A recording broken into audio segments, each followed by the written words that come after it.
I'm about to provide you with a detailed look at the realities of car restoration and modification. My best audience for this video is the car enthusiast who wants to have a project car restored and/or modified, but has limited knowledge and experience on the topic, although there are limits to what I can include in a short video like this.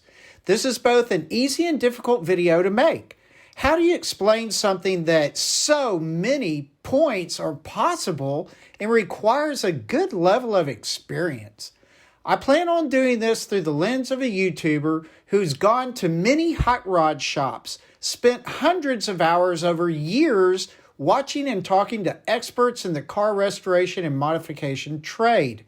With what I have learned through the eyes and hands of others, and with the use of the vast number of pictures and vids that I have in my library, I will do my best to explain much of what you need to know to be a well-informed future customer. Remember, the theme of this video is to learn about what car builds are and all that entails, plus the reality of time, money, and effort to satisfactorily complete a build.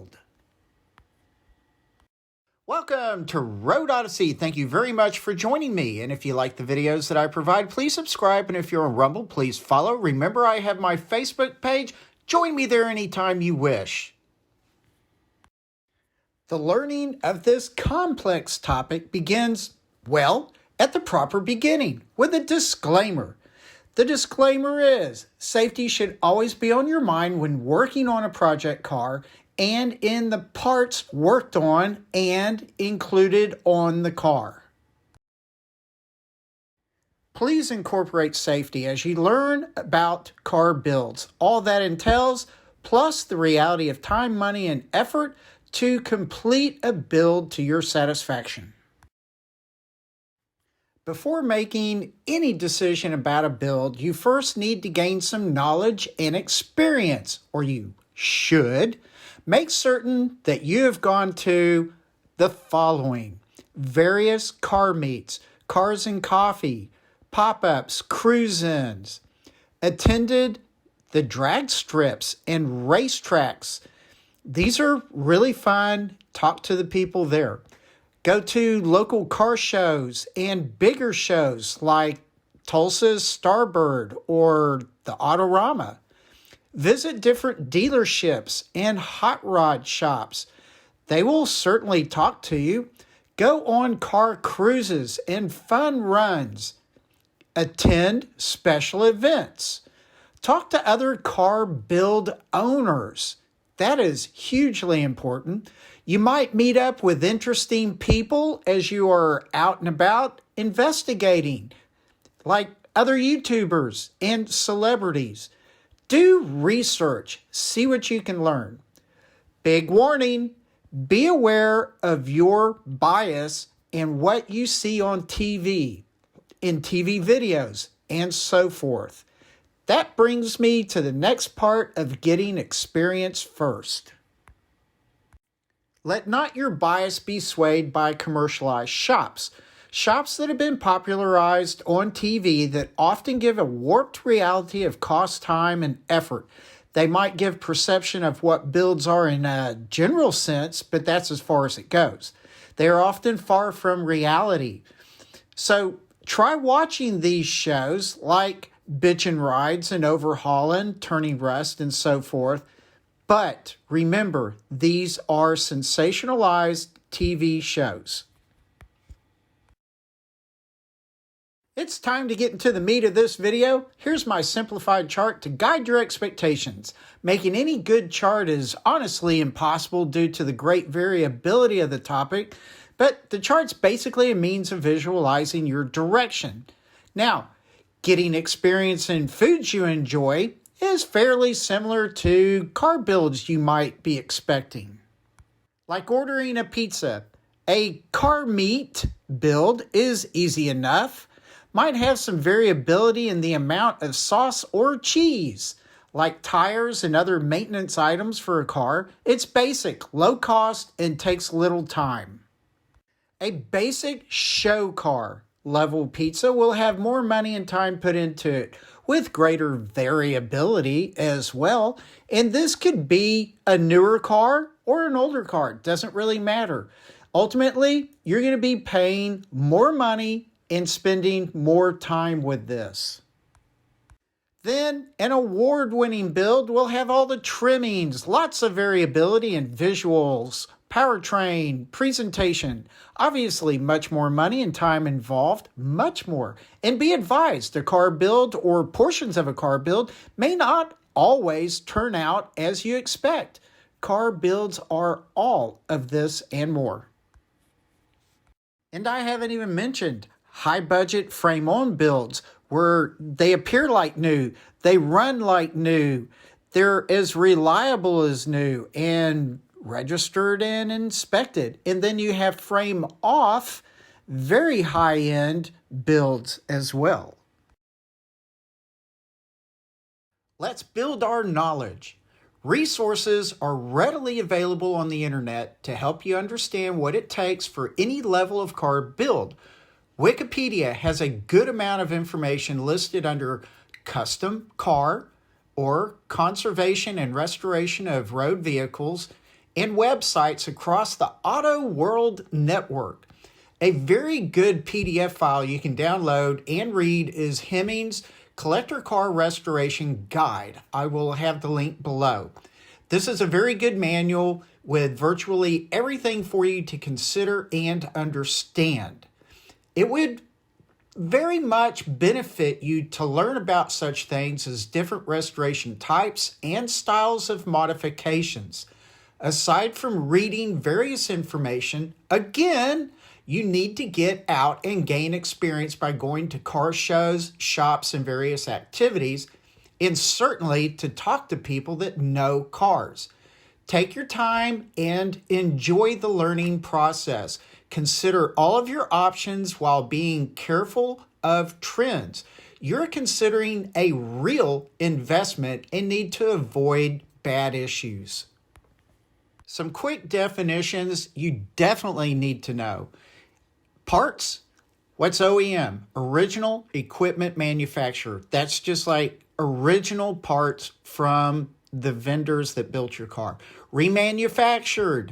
That's just like a remanufactured alternator. An alternator that didn't work real well, got rebuilt, and now it's supposedly good, possibly with a warranty. Customized parts, various kits like fuel systems, displays, exhaust, etc. Upgrades. Well, these are things that are better than the original items. They can be special ordered or customized, like wheels and brake systems in your AC. Look up Resto Mod, restoration, frame on, and frame off. Next up are levels of builds and shops that are related to those levels. And within all of this, remember, there is still great variability. This is only an idea of what to expect. Beginning with the do-it-yourselfers and shade tree mechanics, all the DIY vehicles are fine if you get a decent level of dependability. Be very careful of shade tree mechanics. Now, a great DIY is this black Corvette with an LS 5.7 truck engine, then painted by the owner. He did a great job, and this car is perfect for weekend meets, if not cruising around. Just beyond DIYs are good small garages like Yellow Jacket Garage. Brian is knowledgeable, honest, and doesn't try to see how deep your pockets are and tells you if something is beyond his skills or beyond reality. He has done and is still doing a lot of Corvette jobs, helped pull the engine from this Blazer. Not a full restoration shop, but can help fix up your build to a decent degree. Jobs might be budget-minded and fairly quick. At this third level, we move into shops like Murray's Speed Shop that can do frame-off restoration modifications, resto mods. This shop has a paint booth, Body work area, metal fabrication, and interior all in-house. This means the work is going to take months, if not around a year or so. The cost is beginning to rise dramatically at this point, possibly in the tens of thousands at least. The fourth level, as we look at A&R restoration, moves still further up the food chain and into greater time and money. We're talking up to the high tens and hundreds of thousands possible. They can do practically anything. Callaway Customs is similar, but possibly a little smaller, having to farm out paint and some interior. They too will build a car from the ground up. Again, they do frame-on or frame-off builds. Typically, resto mods are highly modified jobs, like the frame-on Bronco build, gutted, painted, new interior, new dash, new powertrain, fuel system, front lift kit, and much more. Callaway is also working on the frame-off Corvette build, yet using the refurbished original engine, but new paint and other necessary items like wiring. Included in this level, if not even higher, is the purely restoration shops like United Motors that specializes in Buicks but restores other makes and models like Studebakers. Again, extremely time-consuming and detailed-oriented work. You will be waiting and paying a significant amount. I'm saying level 5 is the top for the sake of this video. I'm looking at quality show cars to begin with, often in the hundreds of thousands of dollars or more. When you get up close and personal with this level of work, you immediately see detail after detail of differences from lower level work. You can imagine that rare museum cars would bring multiple hundreds of thousands to multiple millions. I have not seen a shop at this level. I have seen Hickman Creations. They produced the Little Red Fuelie, fetching $500,000 at Barrett-Jackson. Then I watched them build the 1952 Victoria that won at the recent Starbird show in Tulsa. When you have to find donator cars, you know you have a car build that could be very expensive, although that can pertain to most any build at any level. But at this fifth level, everything is touched inside and out. Much of the exterior and interior is, I guess you would say, handmade, taking multiple hundreds, if not thousands of hours of labor. This may be totally common sense, but I've got to do my mother hen thing and tell you some of what I think makes a good shop. So, for example, like anybody else, when you want a job, solid references. You also want a startup or a trial period, maybe a short time for both the shop and yourself to get to know each other.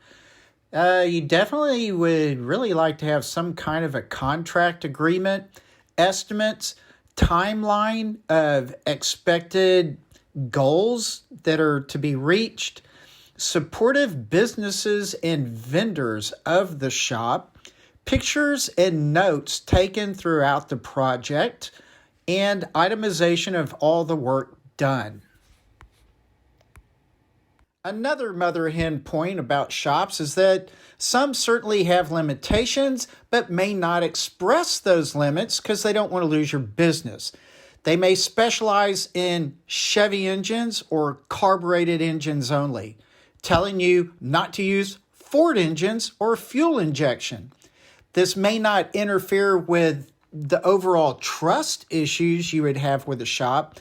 It may only be how the shop is run. So look at builds that a shop does or have done and look for trends that give you a sense of commonality on what they have worked on, and that should really help you out. Time to wrap this up. You know, there are tons of really great customers. And the owners of these various shops are all really great people. I love them to death. The people that work on the cars are also extremely great and talented people as well. I hope very much that this can assist you in some way in approaching a project car or a major car build for yourself in the near future.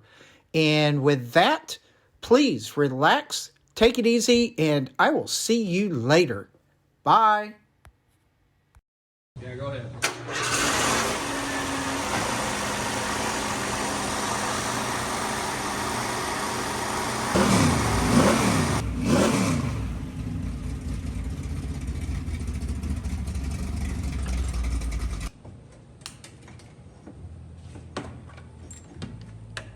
Ready?